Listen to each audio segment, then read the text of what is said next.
No vídeo anterior, a gente definiu a derivada direcional de uma função f de duas variáveis na direção de um vetor unitário u como sendo o produto interno entre o vetor das derivadas parciais de f por u. Esse vetor das derivadas parciais a gente chama de vetor gradiente e denotamos por grad f ou nabla f.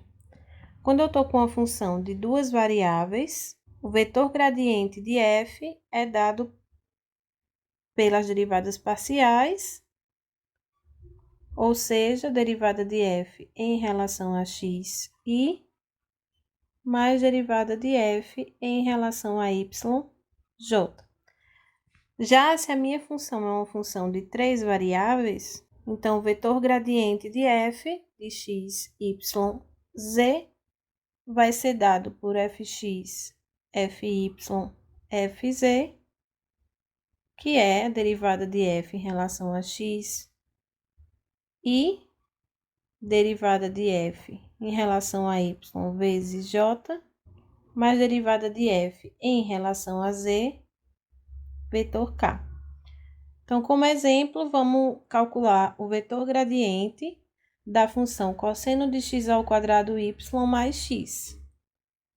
Então, aqui a gente tem que o gradiente de f, como é uma função de duas variáveis, a gente vai ter só o vetor com as derivadas em relação a x e a y.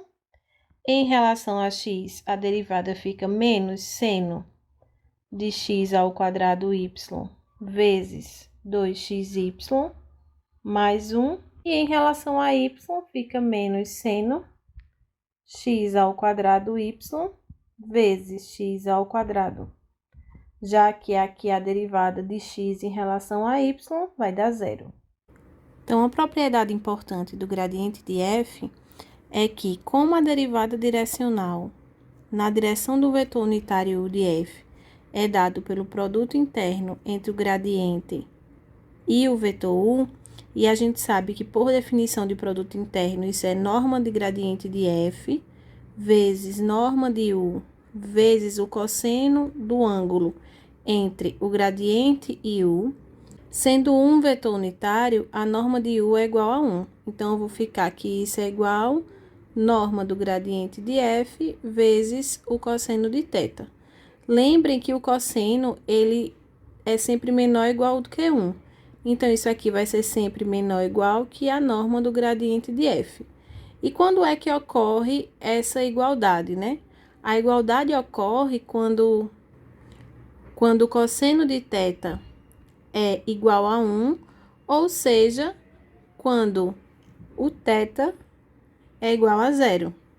E sendo θ o ângulo entre o gradiente, o vetor gradiente e o vetor u, a gente vai ter que a igualdade ocorre quando esses dois vetores tiverem mesma direção.